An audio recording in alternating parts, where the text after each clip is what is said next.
오늘 하나님께서 우리에게 주시는 말씀 같이 보겠습니다. 욥기 26장 23절에서 28절까지 말씀입니다. 저와 여러분들이 한 절씩 교독하여서 읽겠습니다. 그러나 하나님은 지혜가 있는 곳에 이르는 길을 아신다. 그분만이 지혜가 있는 곳을 아신다. 오직 그분만이 땅 끝까지 살피실 수 있으며 하늘 아래에 있는 모든 것을 보실 수 있다.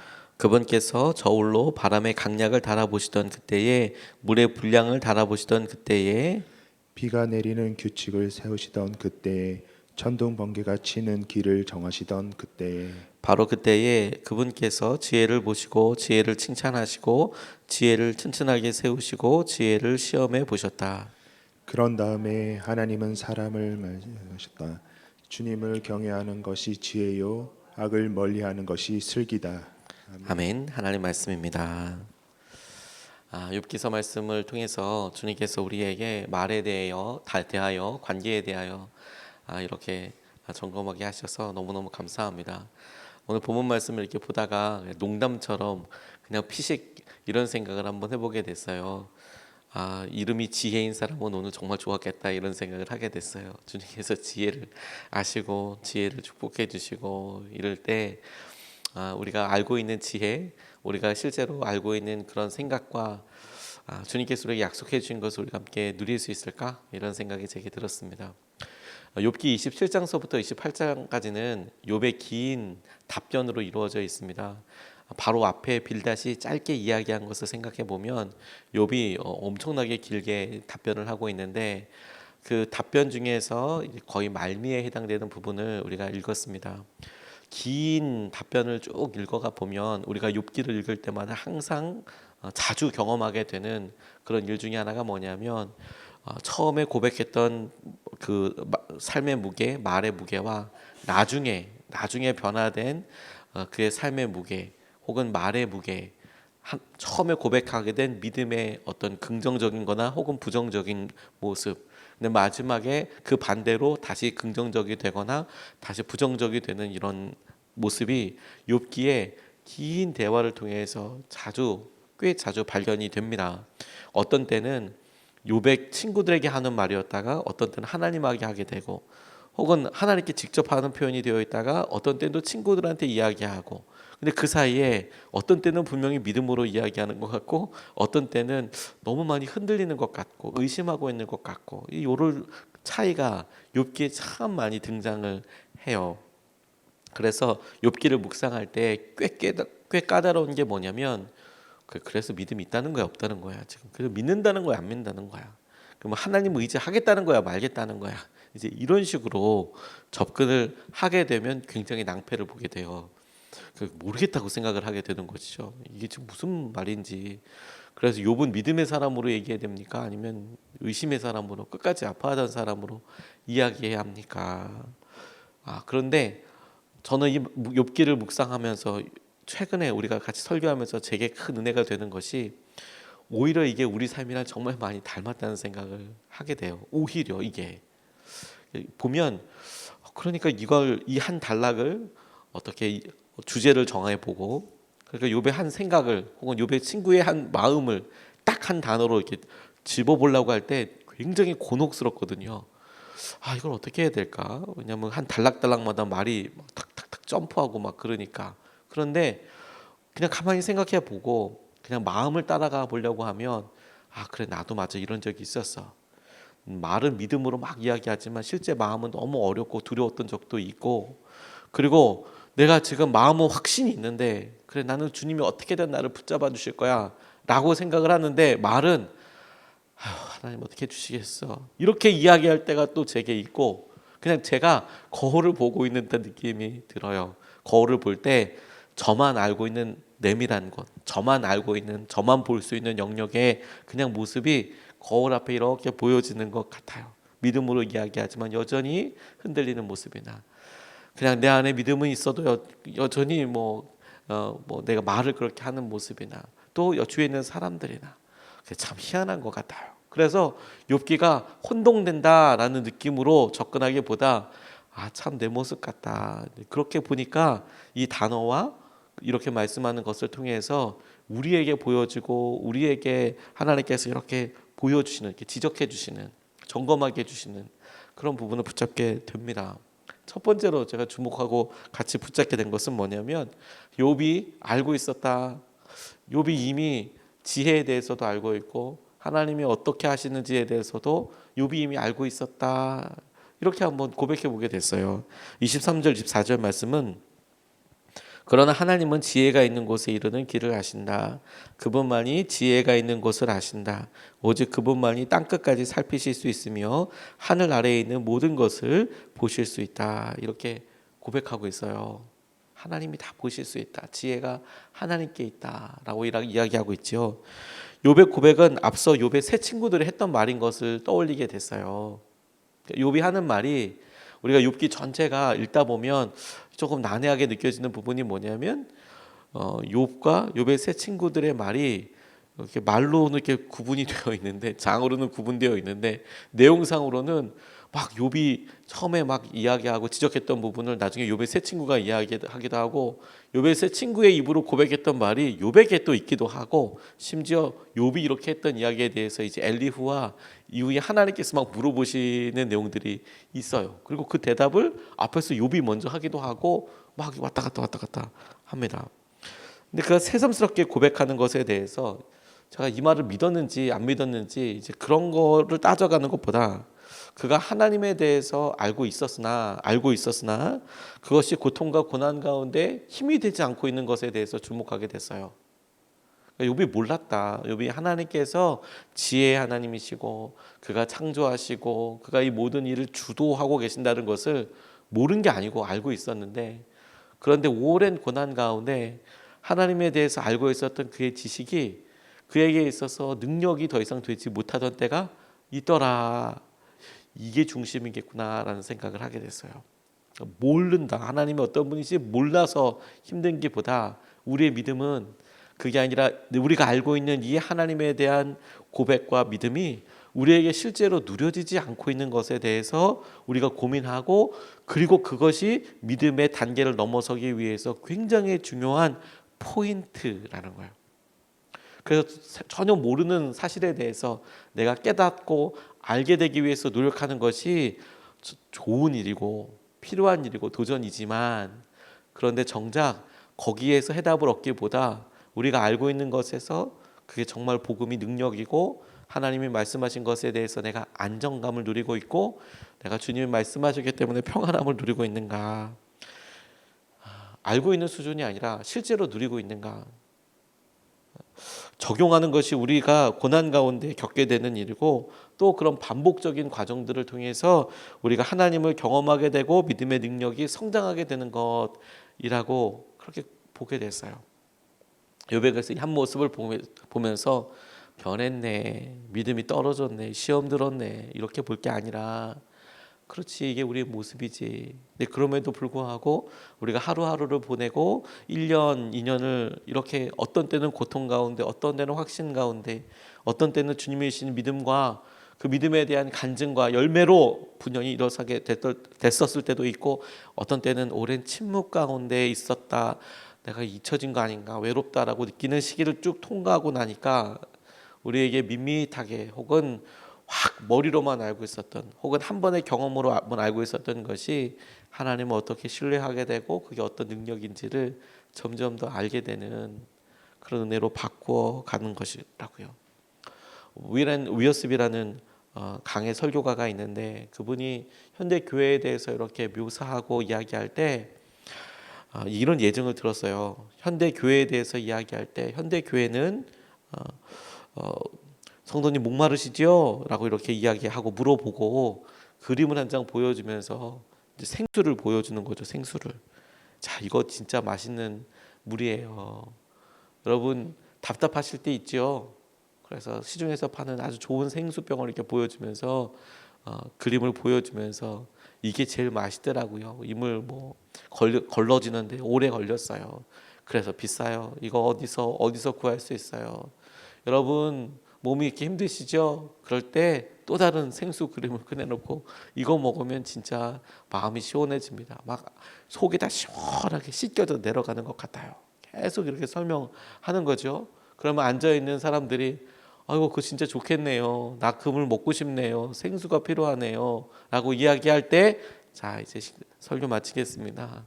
그리고 정작 그 말하고 설명하는 생수를 이렇게 벌컥벌컥 마시고 싶은데 그걸 마시게는 안 해주고 설명만 계속 이제 하고 마치는 것 아니냐라고 위렌 위어스비라는 설교가가 이게 표현을 했다 하더라고요. 이게 교회의 모습뿐만 아니라 우리에게도 마찬가지인 것 같아요. 우리에게도 하나님의 말씀을 알아요. 아 알구나 이렇구나 그러고 넘어가요. 그런데 우리의 믿음에 있어서는 그걸 실제로 누릴 수 있는 방법은 한 가지밖에 없습니다. 실제 살아보는 거. 말씀대로 하나님 말씀하신 대로 그러시구나. 그러면 한번 살아보는 거. 그렇게 살아보고 하나님께서 하신 은혜의 결론에 우리가 함께 나아가는 거. 그게 너무 중요해요. 근데 우리는 살아봤어요. 해봤어요. 욥처럼 우리도 고난을 겪고 있어요. 라고 이야기하지만 사실 우리는 온전한 과정을 다 통과한 건 아니라고 싶어요.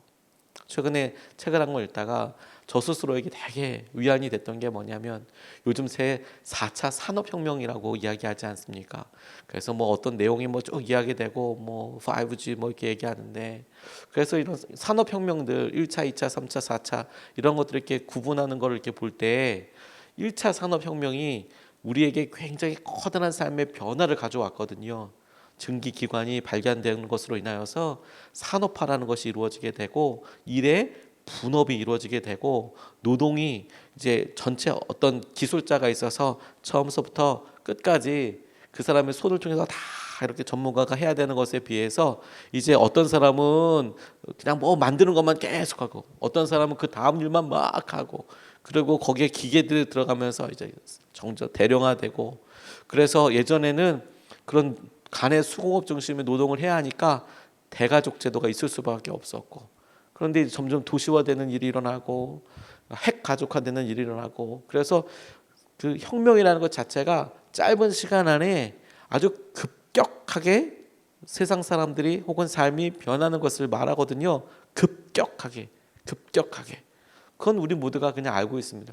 구체적으로 어떤 내용이 변했느냐 이런 건 잘 모를 수 있지만 그래 그 혁명 산업혁명이라는 것 자체가 아주 급격하게 삶이 변하고 그리고 그것이 전과 후가 다 달라지는 거지. 근데 제가 되게 보고 마음에 위로가 되고 깜짝 놀랐던 내용이 뭐냐면 그 산업혁명이라는 것도 그렇게 급격하게 일어나는 것도 실제로 그 시기를 살던 사람들은 몰랐고 그로부터 한 100년이나 훨씬 지난 이후에 한 역사가에 의해서 우리가 이런 시기를 보냈는데 이걸 뭐라고 이야기할까? 그래서 산업혁명이라는 표현을 썼다는 거예요. 한 100년 넘게를. 그리고 가만 생각해 보니까 그 100년 넘게라면 적어도 한 사람이 아니라 한 두세 대 정도는 살 수 있지 않습니까? 적어도 100년 넘게 한 두세 대 정도. 그래서 그 시기에 태어나고 그 시기에 죽었던 사람은 자기가 그런 급변기에 살고 있었다는 것은 알았지만 그게 산업혁명의 시기인지 이런 거 잘 몰랐을 거예요. 혁명의 시기를 살아가는데 이게 무슨 말을 하냐면 급격하게 변하고 있는데 정작 한 사람의 삶에 있어서는 그 사람 전체의 삶을 다 들어도 우리가 이야기하는 혁명이라고 이야기할 정도의 급변도를 다 설명할 수 없다는 거예요. 우리는 하나님께서 이끌어 가시는 커다란 시간의 무게에 있어서 그 센티미터도 잴 수 없는 그런 삶인 거죠. 우리의 100년이라는 삶을 갖다 놔도 한 시기 자체를 설명할 수도 있지 않아요. 고난도 마찬가지겠죠. 설명하고 순종하고 그래서 주님께서 우리가 하시는 것들을 보고 알아갈 수 있지만 그럼에도 불구하고 여전히 우리에게 도전이 있어요. 아는 수준이 아니라 그걸 경험해 보자고요. 하나님 나아가 보자고요. 두 번째로 주목하게 된 것은 경외함과 지혜에 대해서 이야기하고 있는 부분이에요. 25절로 28절까지 말씀에 그분께서 저울로 바람의 강약을 달아보시던 그때에 물의 분량을 달아보시던 그때에 비가 내리던 규칙을 세우시던 그때에 천둥 번개가 치는 길을 정하시던 그때에 바로 그때에 그분께서 지혜를 보시고 지혜를 칭찬하시고 지혜를 튼튼하게 세우시고 지혜를 시험해 보셨다. 그런 다음에 하나님은 사람에게 말씀하셨다. 주님을 경외하는 것이 지혜요 악을 멀리하는 것이 슬기다. 이렇게 이야기하십니다. 말 한마디에 기쁨과 슬픔을 오고 가는 우리들의 믿음의 영적인 현 주소를 가만 생각해 보면 이게 영적인 우리의 한계처럼 여길 때가 있어요. 영적인 수준의 한계처럼. 그럼에도 불구하고 지금 이 욥이 계속 고백하고 있잖아요. 오늘 이렇게 비가 오는데 주님께서 그 비가 내리는 길까지 그렇게 정하셨다고 하니까 오늘 비마저도 얼마나 따스럽게 들립니까? 근데 욥이 이런 고백을 한다는 게 참 되게 놀랍죠. 바로 전까지만 해도 하나님이 살아 계셔서 나를 막 들어주시고 내 말을 아시고 내 형편을 아시고 막 이렇게 이야기했던 사람인데 정작 그가 이제 마지막에 이렇게 고백할 때 또 삶이 한번 이렇게 훅 바뀌어요. 도대체 이걸 어떻게 이렇게 마음이 확 바뀌냐, 한 대화 안에서도 이렇게 생각하기 쉽지 않습니까? 그런데 요 질문들을 우리가 이제 앞으로 엘리후나 하나님의 질문에서 넌지시 비슷한 말들이 막 나와요. 너는 그런 거 본 적 있냐? 태초에 네가 눈 뜨고 그거 봤냐? 뭐 이런 이야기를 막 폭풍처럼 이제 보게 되는 경우를 이제 뒤에서 살펴보게 되는데, 신기한 거는 앞에서 욥이 그런 이야기를 다 하고 있는 거예요. 그래서 욥이 하고 있었던 이야기를 이제 엘리후와 하나님께서 다시 물어보시는데, 그런데 또 정작 엘리후나 하나님이 그렇게 말씀하실 때 보면 욥이 또 마음에 대답하는 것을 보면 또 전혀 다르게 마음의 고백이 내가 몰랐다고 이야기하고 막 그렇게 가요. 제게 이것이 되게 흥미롭고 그리고 이것이 깊이 질문되게 되더라고요. 제 마음으로 이렇게 우리가 다양한 견해와 지혜를 소중하게 붙잡습니다. 그런데 우리 스스로가 가끔 이런 생각을 해요. 우리의 고백에 놀라운 은혜에 혹은 기쁨의 아주 최대치를 경험했을 때 그때 너무 행복하고 기뻤잖아요. 근데 반대로 우리가 막 너무 힘들고 어려울 때, 이유를 설명할 수 없고 무기력할 때, 외로울 때, 우울할 때, 그러다가 또 회복이 되다가 어느 정도 좀 좋아지다가 다시 팍 꺾어져가지고 이게 무슨 주식 그래프도 아니고 올라갔다 내려갔다가 이게 막 왔다 갔다 이렇게 하는 것 같아요. 근데 어떤 분들은 그렇게 오고 가는 것 자체에 대해서 너무 힘들어하는 거예요. 왜 나는 좀 지속적이지 못하냐? 왜 계속 믿음의 상종가를 계속 막 때리고 올라가지 않냐? 계속 이렇게 올라가다가 한 걸음에 한 말에 팍 떨어지고 그러다가 다시 막 올라가고. 그래서 그런 시기를 쭉 보내시다가 어떤 이야기들 하시냐면 연약해서 안 되나 보다. 이게 무슨 삶의 고백이 이게 무슨 의미가 있나 이런 이야기들을 하세요. 안타깝게. 그런데 그렇게 고백하는 과정마저도 사실 굉장히 중요한 과정이자 꼭 필요한 성장과 성숙의 과정이거든요. 원망할 수 있죠. 엄청 원망할 수 있다고 싶어요. 믿음의 고백도 있어요. 너무 기뻐요. 성도님들과 이렇게 함께하면서 어느 날 제게 오셔서 목사님 이렇게 기도했더니 하나님께서 이렇게 응답해 주셨어요. 그래서 제가 이렇게 믿게 됐어요. 그런 이야기를 들으면 너무 기쁘고 너무 행복해요. 그러다가 또 시간 지나고 나서 이렇게 어렵고 힘들어요. 그럴 때는 제게 못 오시고 이제 걷어서 걸러서 제게 이렇게 오죠. 그럼 이제 애써 모른 척합니다. 그럴 수도 있죠. 우리 삶에 그럴 수도 있죠. 저도 그러니까. 또 어느 시간 또 지나고 나면 또 새벽 예배에 나오시면서 열심히 또 이렇게 하세요. 너무 기쁘죠. 또 지나시다가 힘들고 어떻게 하고 또 이렇게 또 어려워하시죠.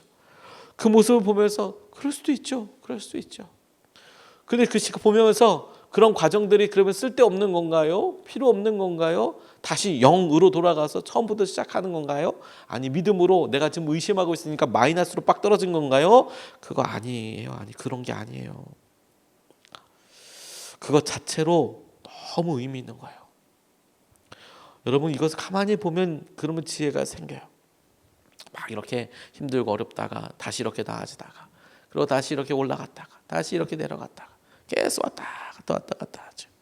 그렇게 한 번 경험하고 두 번 경험하고 세 번 경험하고 네 번 경험하고 시간을 따라서 쭉 보다 보면 우리의 마음이라는 상태로 보면 왔다 갔다 하는 것 같고 우리의 고백이라는 상태로 봐도 왔다 갔다 하는 것 같고 우리의 믿음이라는 상태로 봐도 왔다 갔다 하는 것 같아요.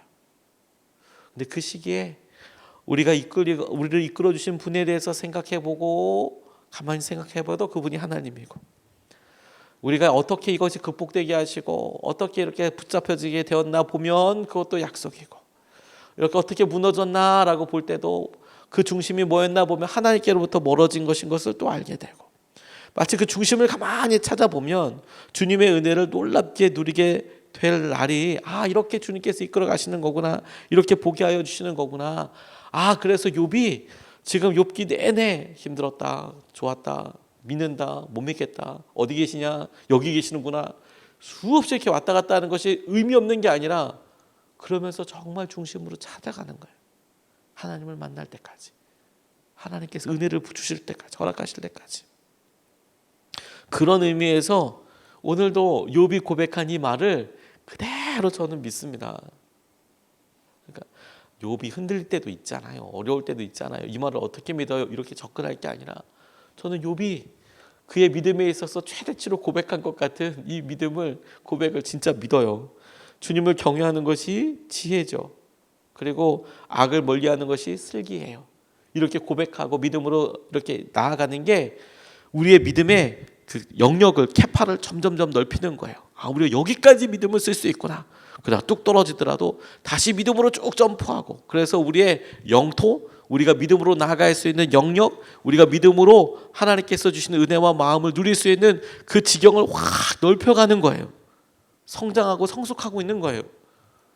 그래서 그럴 때는 가장 밑에 있는 믿음으로 갈 게 아니라 그 고백의 최대치를 우리가 믿음으로 의지하고, 맞아, 하나님 감사합니다, 하나님 이 고백대로 제가 살겠습니다. 그게 주님께서 우리에게 주신 믿음의 최선의 길이라고 믿습니다. 경외하는 것, 슬기롭게 사는 것, 아멘이죠. 하나님 오늘도 그 고백대로 우리가 살아보게 하여 주십시오.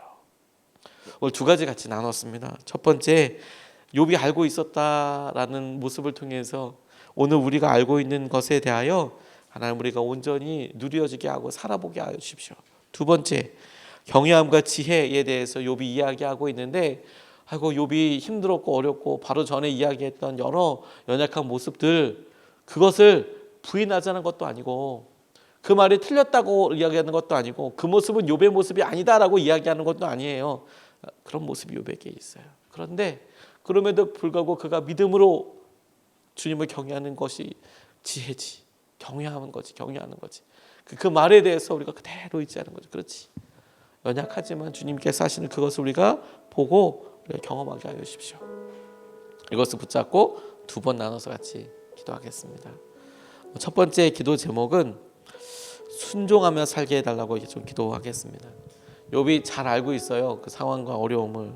그런데 그의 삶에 있어서 알고 있는 것이 실제가 되기 위한 영적인 과정과 도전은 뭐냐면 우리가 알고 있는 것대로 살게 하여 주십시오 라는 단순한 결정입니다. 알고 있는 대로 살게 해 주십시오. 우리 같이 첫 번째로 함께 기도하겠습니다.